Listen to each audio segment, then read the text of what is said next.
नमस्कार बच्चों, मैं सरिता आपका हिंदी बाइट्स में स्वागत करती हूँ। आज हम फिराक गोरखपुरी की रुबाइयाँ पढ़ेंगे। ये रुबाइयाँ उनकी रचना गुले नगमा से ली गई हैं। रुबाइयाँ उर्दू और फारसी का एक छंद या लेखन शैली है। इसकी पहली, दूसरी और चौथी पंक्ति यानी पहली, दूसरी और चौथी लाइन में तुकबंदी बैठाई जाती है और तीसरी लाइन स्वतंत्र छोड़ दी जाती है, यानी तुकबंदी नहीं होती उसमें। कवि फिराक ने इन रुबाइयों में हिंदी का एक घरेलू रूप दिखाया है। उनकी पहली रुबाई है, आंगन में लिए चांद के टुकड़े को खड़ी, हाथों पे झुलाती है उसे गोद भरी, रह रह के हवा में जो लौका देती है, गूंज उठती है खिलखिलाते बच्चे की हंसी। कवि कहता है कि माँ अपने बच्चे को यानी चांद के टुकड़े को गोद में लेकर आंगन में खड़ी हुई है और उसे हाथों पे झुला रही है, उसे अपनी गोद में भरे हुए है और हाथों पे झुला रही है। रह रह के हवा में जो लौका देती है, कभी कभी वो हवा में उसे उछाल भी देती है और जैसे ही वो उसे उछालती है तो बच्चा खिलखिला के हंसने लगता है और उसकी हंसी पूरे आंगन में गूंज उठती है। उनकी दूसरी रुबाई है, नहला के छलके निर्मल जल से, उलझे हुए गेसुओं में कंघी करके, किस प्यार से देखता है बच्चा मुंह को, जब घुटनियों में लेके पहनाती कपड़े। कवि कहता है कि माँ अपने बच्चे को स्वच्छ निर्मल जल से नहला धुला कर लाती है और उसके पूरे तन से, उसके बालों से वो निर्मल जल छलकता है, टपकता रहता है और उसकी माँ उन्हीं गीले बालों को कंघी से सुलझाती है। जब प्यार से उसकी माँ अपने घुटनों पर लिटाकर अपने बच्चे को कपड़े पहनाती है तो बच्चा अपनी माँ के चेहरे को बड़े ही प्यार से देखता है। ये रुबाई छंद है बच्चों।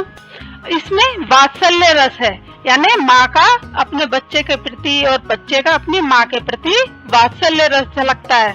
इन रुबाइयों को पढ़कर हमारी आंखों के सामने एक दृश्य बिंबित हो जाता है। इसमें कवि ने चांद के टुकड़े जैसे मुहावरों का भी प्रयोग किया है। रह रह में पुनरुक्ति प्रकाश अलंकार है। कवि ने इसमें लोक भाषा का प्रयोग किया जिसमें हिंदी और उर्दू के शब्द भी मिश्रित हैं। छलके में पुनरुक्ति प्रकाश और कंघी करके में अनुप्रास अलंकार है। अगली रुबाई है, दिवाली की शाम घर पुते और सजे, चीनी के खिलौने जगमगाते लावे, वो रूपवती मुखड़े पे एक नर्म दमक, बच्चे के घरौंदे में जलाती है दिए। इस रुबाई में कवि दिवाली का वर्णन करता है। दिवाली में क्या होता है, सबके घर लिपे पुते होते हैं, सजे हुए होते हैं और सबके घरों में मिठाइयों के साथ साथ चीनी के खिलौने भी आते हैं जो सफेद रंग के जगमगाते चमकते हुए नजर आते हैं। वो रूपमती यानी वो सुंदरी, वो माँ अपने मुखड़े पे एक सुंदर सी मुस्कान लेके, एक दमक लेके, चमक लेके अपने बच्चों के घरों पे, अपने बच्चों के छोटे जो घर बनाए रखते हैं वहाँ पर दिए जलाती है। आंगन में ठुनक रहा है जिधियाया है, बालक तो हई चांद पे ललचाया है, दर्पण उसे देखे कह रही है माँ, देख आईने में चांद उतर आया है।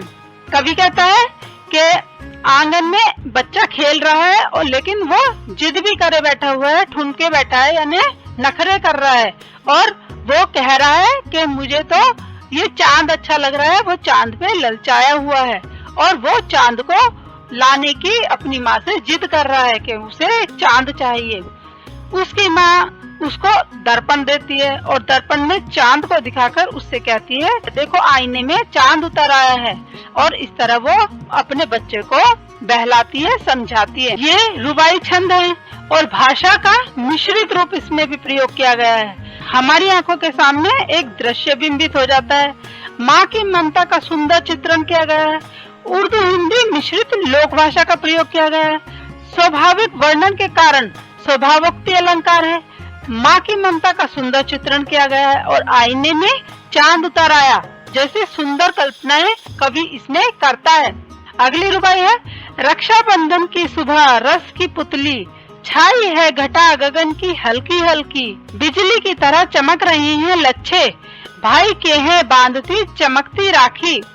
कवि इसमें रक्षाबंधन का वर्णन करता है और कहता है रक्षाबंधन की सुबह रस की पुतली यानी बहनें जो ममता और करुणा और अपने भाई के प्रति प्रेम जैसी मिठास लिए हुए हैं, कवि उनको रस की पुतली कहता है और कहता है रक्षाबंधन की सुबह सारी बहनें उस समय मिठास की पुतली बनी हुई है। सावन में जैसे घटा गगन में छाई रहती है, रक्षाबंधन का दिन है तो सभी बहनें अपने पास अपने साथ राखियां लिए हुए हैं जो कि बिजली की तरह चमक रही हैं। लच्छे यानी राखियां बिजली की तरह चमक रही हैं, यानी वो अपने भाई को ये चमचमाती बिजली की तरह चमकती हुई राखियां बांधती हैं।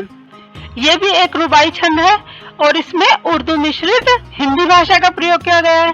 हल्की हल्की में पुनरुक्ति प्रकाश अलंकार है और बिजली की तरह चमक रहे हैं लच्छे में उपमा अलंकार है और प्रसन्न बालिका को रस की पुतली की संज्ञा दी गई है। अब इसके कुछ महत्वपूर्ण प्रश्नों को भी देख लेते हैं। पहला प्रश्न, बच्चा कब अपनी माँ को प्यार से देखता है? जब माँ मिला धुलाकर अपने बच्चे को घुटनों पर लिटाकर कपड़े पहना रही होती है तो बच्चा बहुत ही प्यार से अपनी माँ के चेहरे को देख रहा होता है।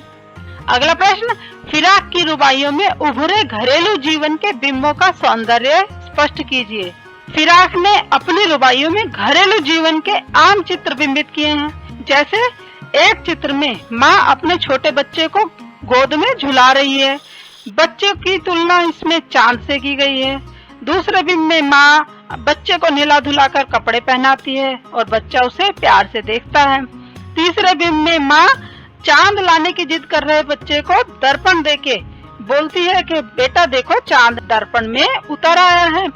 इस तरह वो अपने बच्चे को बहलाती है। इन सब चीजों को देखने से पता चलता है कि ये आम घरेलू जीवन की ही घटनाएं हैं। अगला प्रश्न, रस की पुतली कौन है? उसे यह संज्ञा क्यों दी गई है? कवि ने खुश प्रसन्न बहन को रस की पुतली कहा है और उसे यह संज्ञा इसलिए दी गई है क्योंकि उसके मन में अपने भाई के लिए बहुत प्रेम बहुत स्नेह है। माँ अपने बेटे को किस तरह मनाती है? माँ अपने बेटे को आईना देती है, शीशा देती है और उसमें चांद दिखाती है और कहती है देखो बेटा चांद इस आईने में उतर आया है। अगला प्रश्न, शायर राखी के लच्छे को बिजली की चमक की तरह कहकर क्या भाव व्यंजित करना चाहता है? रक्षाबंधन एक मिठास और पवित्र बंधन है। रक्षाबंधन के कच्चे धागों पर बिजली के लच्छे हैं, यानी उस पे जगमगाते तारे सितारे लगे होते हैं। असल में जिस तरह सावन का संबंध घटा से होता है, घटा का जो संबंध बिजली से होता है, वही संबंध भाई का बहन से होता है। शायर कहता है कि ये बंधन पवित्र और बिजली की तरह चमचमाता हुआ होता है और ये ऐसे ही चमकता रहे। आशा है बच्चों आपको ये रुबाइयां समझ आ गई होंगी। बच्चों अगर आपको मेरी ये वीडियोस पसंद आ रही हैं तो प्लीज सब्सक्राइब और लाइक जरूर कीजिए। धन्यवाद।